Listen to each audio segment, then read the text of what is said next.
Shalom Bapak Ibu yang terkasih dalam Tuhan. Renungan kita hari ini adalah hidup oleh roh. Kita baca dulu di dalam Galatia 5 ayat yang ke-16 sampai yang ke-17.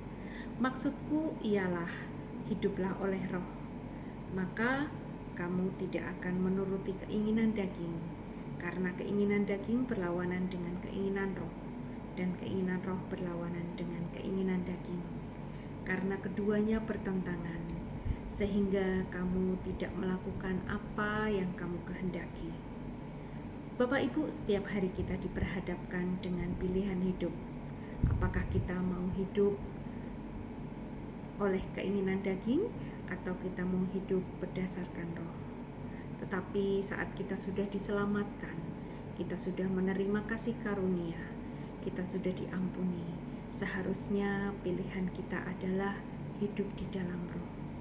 Karena hidup di dalam roh artinya kita menyerahkan segala sesuatunya, baik itu segala aktivitas kita, pekerjaan kita, keluarga kita, pelayanan kita, semuanya dipimpin oleh Roh Kudus. Dan saat roh itu ada di dalam hidup kita, maka roh yang ada di dalam diri kita akan lebih kuat, lebih mendominasi, dan akhirnya keinginan daging itu semakin lama semakin terkikis, semakin hilang dan semakin dibuang, dan hidup kita pastinya akan lebih dimurnikan. Saat kita mengambil keputusan bahwa kita mau hidup di dalam roh, artinya hidup kita sudah dikuasai oleh Roh Kudus, dan kita sudah tidak bisa main-main lagi di dalam kehidupan rohani kita, Bapak Ibu. Ya, saat kita masih malas untuk berdoa, malas untuk baca firman Tuhan, malas untuk melakukan segala kegiatan yang berhubungan dengan membangun kerohanian kita, berarti kita masih hidup di dalam kedagingan kita. Dan Bapak Ibu, saat kita masih hidup di dalam kedagingan kita, artinya kita hidup berpisah dengan Allah selamanya, yaitu maut.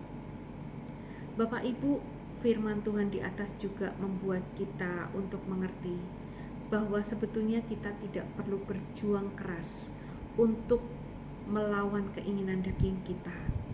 Yang harus kita lakukan hanyalah satu, fokus dan terus menyerahkan diri kita total ke dalam roh.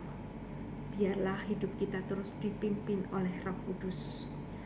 Kita terus memikirkan, kita terus melakukan semua perkara-perkara rohani. Dan otomatis saat kita melakukannya semuanya itu, keinginan daging kita semakin lama semakin hilang, dan kita tidak akan menuruti apa yang menjadi keinginan daging kita. Hidup oleh roh adalah hidup yang dipimpin oleh Roh Kudus, dan otomatis akan mematikan semua keinginan daging kita. Terima kasih, Tuhan Yesus memberkati.